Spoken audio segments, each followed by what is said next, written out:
Today is a great day. God woke you up. That alone means something. And if you're hearing this, it's about to get better. This is built, not felt by the Rise Code. Let's build together. Let's rise together. Let's get into it. David Goggins said something that changed how I think about competition and mediocrity. He said, it's easy to be great nowadays because most people are weak. When I first heard that, I thought it was harsh. But then I realized it's not harsh, it's true, and it's liberating. Let me explain why and what it means for your life. Think about where we are right now. We live in an age of unprecedented opportunity. Information is free, tools are cheap, the barrier to entry for almost anything is lower than it's ever been. You can learn to code from YouTube, you can build a business from your laptop, you can get fit with a $20 pair of dumbbells, you can read the world's greatest books for $10 a month. The resources to become great are more accessible than ever. And yet, most people are weak. Not physically weak, though many are, but spiritually weak, mentally weak, weak in their will, weak in their commitment, weak in their ability to do what they say they are going to do. Proverbs chapter 10, verse 4 says, lazy hands make for poverty, but diligent hands bring wealth. But it goes deeper than that. It's not just about wealth, it's about character. It's about becoming a man of your word, man who executes, man who doesn't negotiate with himself. Most people are weak because they've never been tested. They've never had to choose between comfort and growth. They've never had to do the hard thing when nobody was watching. Jesus said something that directly applies to this. Matthew chapter 7, verses 13 and 14 says, enter through the narrow gate, for wide is the gate, and broad is the road that leads to destruction, and many enter through it. But small is the gate, and narrow the road that leads to life, and only a few find it. This is not about salvation. This is about life, about success, about greatness. The wide gate is mediocrity. It's easy, it's comfortable, it's what everyone else is doing. You can walk through it without effort, you can follow the crowd, you can do what feels good in that moment. And most people walk through it. They live average lives, they do average work, they have average results. But the narrow gate, that's different. The narrow gate requires discipline, it requires sacrifice, it requires saying no to the easy path so you can walk the hard path.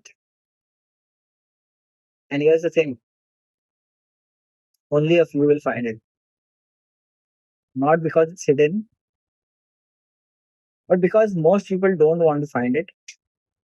They prefer the wide gate, they prefer comfort. Let me be direct. Mediocrity is a spiritual crisis.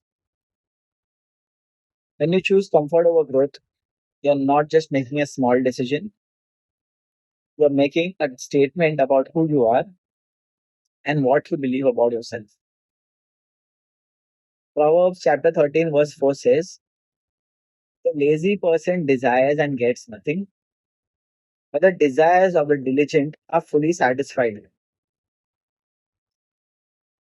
Notice the contrast. The lazy person desires, they want things. They want success, they want health, relationships, impact, but they don't get them because desire without action is just fantasy. The diligent person, their desires are fully satisfied, not because they're lucky, but because they're willing to do what the lazy person wants. And here's the brutal truth. In a world where most people are weak, being diligent is a superpower. Think about your competition. Think about the men you're competing with for jobs, for clients, for influence, for respect. How many of them are truly committed? How many of them are willing to do the hard thing when nobody is watching? Most aren't. Most are weak. Most are negotiating with themselves. Most are looking for the easy way. Which means if you're willing to be strong, if you are willing to walk the narrow path, you're already ahead of 90% of the people. Jesus told a parable about this. Matthew chapter 25, verses 14 to 30 is a parable of the talents. I'll be replacing the word money with talents. Okay. A master gives his the servants talents to invest. One servant gets 5 talents, one gets two, one gets one. The first servant invests his 5 talents and gains five more. Second invests his two and gets two more. The third buries his 1 talent in the ground. When the master returns, he rewards the first two servants, but the third servant is condemned. The master says, "You wicked, lazy servant, so you knew that I harvest where I have not sown and gather where I have not scattered seed. Well, then you should have put my money on deposit with the bankers so that when I returned, I would have received it back with interest." The third servant had 1 talent. He could have done something with it, but he did nothing. He buried it. He played it safe. He played it safe, and he was condemned for it. Here's what I wanted to understand. God doesn't condemn you for having 1 talent. He condemns you for burying it, for refusing to use what you've been given, for choosing safety over growth. You've been given talents, time, energy, ability, resources. God expects you to multiply them, to invest them, to take risks with them, not for yourself, but to build something that matters, to create value, to become the man you're called to be. Now let's come back to the Goggins statement. It's easy to be great nowadays because most people are weak. What does he mean by easy? It doesn't mean it's easy in the sense that you don't have to work. It means easy in the sense that the barrier to entry is low, competition is weak, and if you are willing to do the work that most people want, you will stand out immediately. Think about it. In your field, how many people are truly committed? How many are willing to wake up at 4 a.m. and work on their craft before anyone else is awake?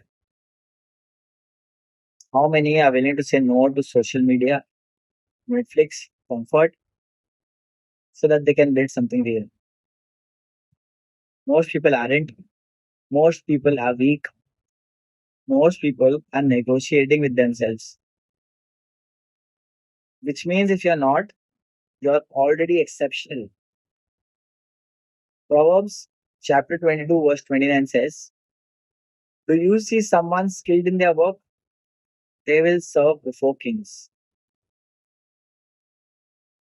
Skill comes from commitment. Commitment comes from discipline. Discipline comes from choosing the narrow path, and the wide gate is so much easier. And because most people choose the wide gate, the skilled person stands out. They serve before kings, they get the best opportunities, they build the best life. Not because they're smarter, but because they are willing to do what others want. Here's where this gets personal. You have a choice, right? You can walk through the wide gate, you can be average, you can do average work, you can have average results, you can live an average life. It's easy. Everyone else is doing it. You won't stand out, but you also won't be judged. You can be comfortable. Or you can walk through the narrow gate. You can choose discipline over comfort. You can choose growth over ease. You can choose to become great. But here's what you need to understand. The narrow gate is not crowded. Most people won't walk it. Most people will judge you for walking it. They'll call you obsessed. They'll call you insane. They'll call you crazy. They'll call you weak for not being able to just relax. But they are the ones who are weak. They are the ones who can't do the hard thing. They are the ones who are negotiating with themselves. 1 Peter chapter 4 verses 12 and 13 says, dear friends, do not be surprised at the fiery ordeal that has come on you to test your faith, as though something strange were happening to you. But rejoice in as much as you participate in the sufferings of Christ, so that you may be overjoyed when his glory is revealed. The narrow path is hard. It's a test. It's a fiery ordeal, but it's also where you become who you're meant to be. Here's the paradox. The narrow path is hard, but it's also easier than the wide gate. Why? Because on the narrow path, you know what you're doing. You have a clear direction. You have a purpose. You're building towards something. On the wide gate, you're lost. You're following the crowd. You're doing whatever everyone else is doing. You're trying to find meaning and comfort, and it never comes. So the narrow path is harder at the moment, but it's easier in the long run. It's easier because you're not constantly negotiating with yourself. You're not constantly wondering if you're making the right choice. You're not constantly comparing yourself to others. You know who you are. You know what you're building. You know why you're doing it. And that clarity is worth more than comfort. Let me tell you what's waiting for you on the narrow path. It's not fame. It's not the things that the wide gate promises. It's something deeper. It's the satisfaction of knowing you did the hard thing. It's the respect of people that matter. It's the self respect that comes from keeping your word to yourself. It's the knowledge that you're not average, that you're not weak, that you're not negotiating with yourself. Philippians chapter 4, verses 8 and 9 says this.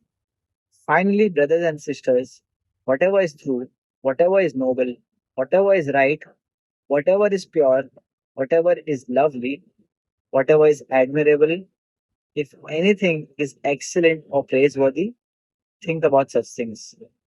Whatever you have learned or received or heard from me or seen in me, put it into practice, and the God of peace will be with you. Excellence is not an accident, it's practice. It's a choice you make every day. It's choosing to think what is true, noble, right, pure, lovely, admirable. It's choosing to practice excellence. And when you do, the God of peace is with you. You have clarity, you have purpose, you have peace. So here's my call to you. Stop being weak. I don't mean physically, I mean spiritually, I mean mentally, I mean in your will. Stop negotiating with yourself. Stop looking for the easy way. Stop waiting for motivation and stop comparing yourself to others. Start walking the narrow path. Start doing the hard thing. Start building something that matters. It's easy to be great nowadays because most people are weak, which means if you are willing to be strong, if you are willing to walk the narrow path, you are already exceptional. The question is, are you willing? You are called to greatness, not because you're special, but because you're willing to do what most people want. Walk the narrow gate, choose discipline, choose growth, choose to become the man you are meant to be. This is built, not felt by the rice code. I'll see you all in the next one.